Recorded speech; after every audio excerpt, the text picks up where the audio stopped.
Mummy చెప్పు. ఎక్కడున్నా స్వప్న? ఇంత లేట్ ఏంటి? వస్తున్నాను మమ్మీ. అసలే రోజులు బాగాలేదు, తొందరగా వస్తే మంచిది కదమ్మా. వస్తున్నాను మమ్మీ, 20 minutesలో ఇంట్లో ఉంటాను. అమ్మా ఇంటి దగ్గర నుంచి ఆ ఫోను? అవును. రెగ్యులర్ టైంకి రాకపోతే ఎవరైనా కంగారు పడతారమ్మా. ఢిల్లీలో గ్యాంగ్ రేప్ జరిగినప్పటి నుంచి ఆడపిల్లలున్న ప్రతి తల్లి తండ్రి భయపడుతూనే ఉన్నారు. మరీ అంత దారుణంగా ఆ అమ్మాయిని రేప్ చేశారు. అంత దారుణం ఎక్కడా చూడలేదు. అంతెందుకండి, మొన్నే ఈ రింగ్ రోడ్లో ఒక అమ్మాయికి ఇలాగే జరిగింది. పాపం ఆ అమ్మాయి శారీరకంగా బాధపడుతూ ఉంటే ఈ మీడియా వాళ్ళందరూ కూడా ఆ అమ్మాయిని బయటికి తీసి మానసికంగా కూడా బాధ పెట్టారు. అప్పయ్య, ఆ టాపిక్ ఆపు. అవును, రోజు నన్ను ముందు డ్రాప్ చేసేవాడివి, ఈ రోజు ఏంటి అందరినీ డ్రాప్ చేసిన తర్వాత నన్ను డ్రాప్ చేస్తున్నావు? ఈరోజు మా మామయ్య గారింట్లో ఫంక్షన్ ఉందమ్మా. అది మీ ఏరియాలోనే ఉందమ్మా. అందుకే వాళ్ళందరినీ ఈరోజు ముందుగా దించేసి మిమ్మల్ని లాస్ట్లో తీసుకెళ్తున్నా. నా భార్య పిల్లలు ఉదయాన్నే వెళ్ళారమ్మా. నేను డ్యూటీ దిగి వస్తానని చెప్పాను. అయినా నేను ఈ ఉద్యోగం చేయటం మా ఆవిడికి అస్సలు ఇష్టం లేదమ్మా. అమ్మాయిలకే సేఫ్టీ లేదు, అమ్మాయిల్ని డ్రాప్ చేసే డ్రైవర్లకు కూడా సేఫ్టీ లేదు. ఈ జాబ్ మానేసి ఏ కూలో నాలో చేసుకుని బ్రతుకుదామని మా ఆవిడ ఒకటే గొడవండి. మీరే చెప్పండి మేడం, చిన్న రూమ్కి కనీసం 2-3 వేల రూపాయలు ఉంటుంది. దానికి తోడు పిల్లల్ని చదివించాలి, వాళ్ళకి బట్టలు కావాలి, ఫుడ్డు వగైరా వగైరా. ఎలా అండి బ్రతకడం? అందుకే మా ఆవిడ్ని ఒప్పించి ఈ జాబ్ చేస్తున్నానమ్మా. ఇప్పటి వరకు అయితే పర్వాలేదండి, అలా అలా బ్రతుకు నెట్టుకుంటూ వస్తున్నాను. మొన్ననే మా పెద్ద పాప 10th క్లాస్ పాస్ అయింది. ఇంటర్మీడియట్లో జాయిన్ చేశాను. మరి వాళ్ళకి చదువులు పెళ్ళిళ్ళంటే ఎంత ఖర్చు అవుతుంది? అందుకే మా ఆవిడ్ని బలవంతంగా ఒప్పించి నేను ఈ జాబ్ చేస్తున్నాను. ఏమైంది? పంచర్ అయినట్టుందమ్మా ఈ టైంలో. Oh shit. అరే, ఈ టైంలో పంచర్ అయిందేంటి? బండిలో అమ్మాయి ఉంది, ఇప్పుడు ఏం చేయాలి? మేడం, టైర్ పంచర్ అయింది, ఒక్క 5 నిమిషాల్లో నేను వేసేస్తాను. అదిగో ఆ పొద్దుచాటున ఒక 5 నిమిషాలు కూర్చోండి, రండి. సరే.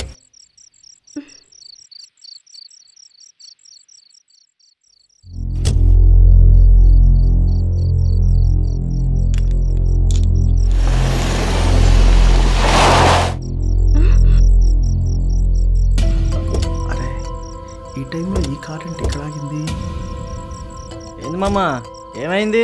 అమ్మాయి ఏమో పొదల్లో ఉంది. టైర్ పంచర్ అయింది బాబు. అరే హెల్ప్ చేయరా? మీరు వెళ్ళిపోండి, మీరు వెళ్ళిపోండి. ఎవరు లేరు, ఎవరు లేరు.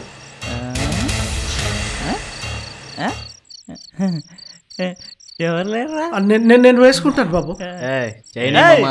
మా వాడు హెల్ప్ చేస్తాను, చేయను. నువ్వు చేయరా మామ? బాబు ఇస్తారా? నేను వేసుకుంటానయ్యా. చూడరా వాడు, చూడు చేస్తాను. వీడు అమ్మాయి వైపే వెళ్తున్నాడే, అమ్మాయి అక్కడే కూర్చొని.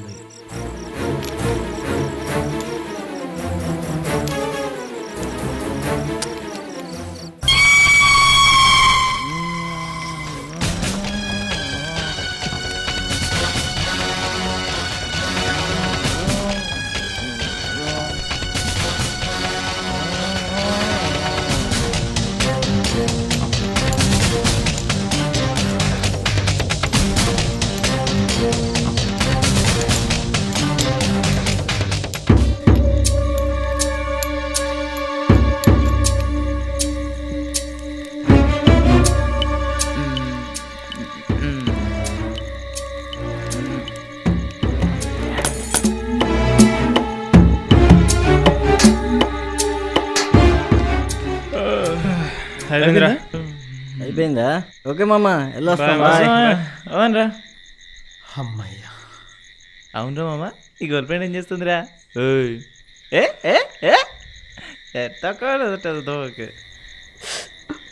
అయ్యో, ఆ పాప కదిలినట్టుంది. ఇది దుర్మార్గం చూసినట్టున్నాడే. పొద కదిలింది. ఎట్లా ఇప్పుడు? చూస్తే పోలే. ఆ పాపం చూడలేదు కదా.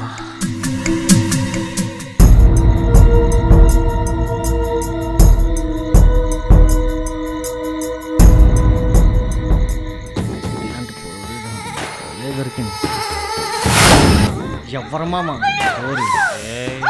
బాబా బాబు వదిలిపెట్టండి అయ్యా, అయ్యా వదిలిపెట్టండి అయ్యా. బాబా బాబు ఆ పిల్ల మా ఆఫీస్ అమ్మాయి అయ్యా, చాలా మంచి పిల్ల అయ్యా, వదిలిపెట్టండి అయ్యా. అయ్యా బాబు మీకు దండం పెడతానయ్యా, వదిలిపెట్టండి అయ్యా, మీకు దండం పెడతానయ్యా.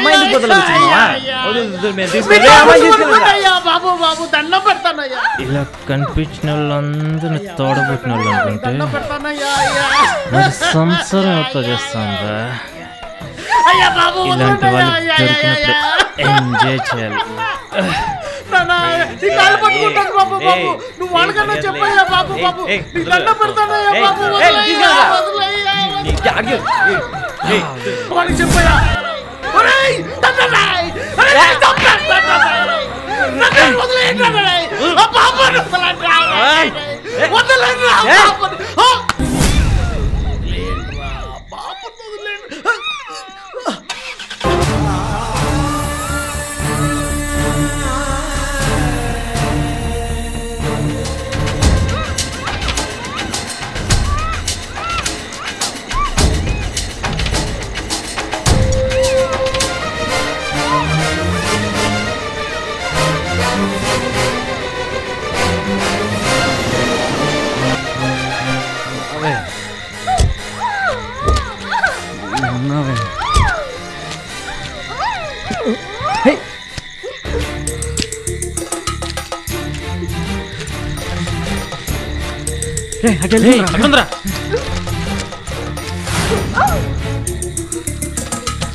ఏంటి మంచి మూడ్లో కోఆపరేట్ చేయకుండా డిస్టర్బ్ చేస్తున్నావు?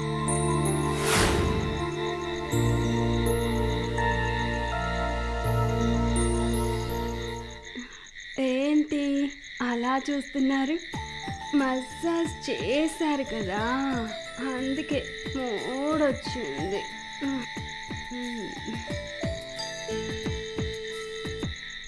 ముగ్గురు ఒకేసారంటే ఉండదు కదా, ఒక్కొక్కరు వచ్చారనుకో మీరు ఎంజాయ్ చేయొచ్చు, నేను ఎంజాయ్ చేస్తా, నలుగురం ఎంజాయ్ చేసి వెళ్ళిపోవచ్చు. ఓకేనా? ఏదో బాగుందా?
ఇంకా రాలేదు.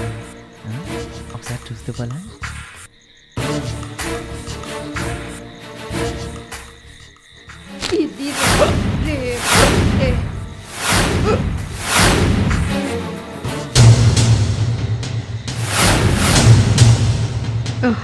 చూసావా? ఉండు, నీ పని కూడా చెప్తా. వస్తున్నా. ఏం చేస్తావు నువ్వు? నీకు పిచ్చా? నీకు దగ్గర చెప్పేస్తా. దిగెళ్ళిపో ప్లీజ్.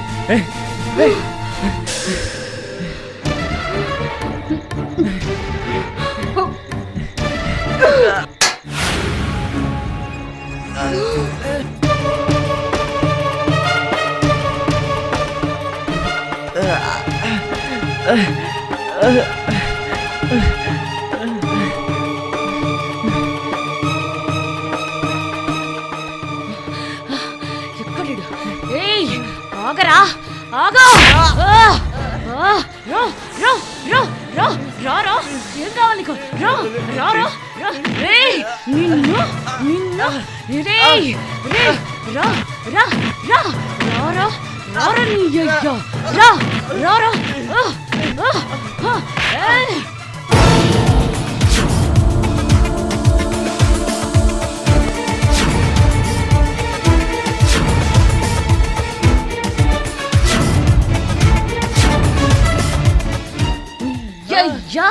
బయటకు వచ్చిన ప్రతిదీ నీ పెళ్ళం రా. మాకు బయటకు వచ్చే హక్కు లేదురా. రేయ్ రేయ్ దగ్గ దగ్గరా దగ్గ. చంపేస్తున్నా నిన్ను. నిన్ను ఏం చేసానంటే నిన్ను నీకు నీకు నా చేతిలో ఉందిరా.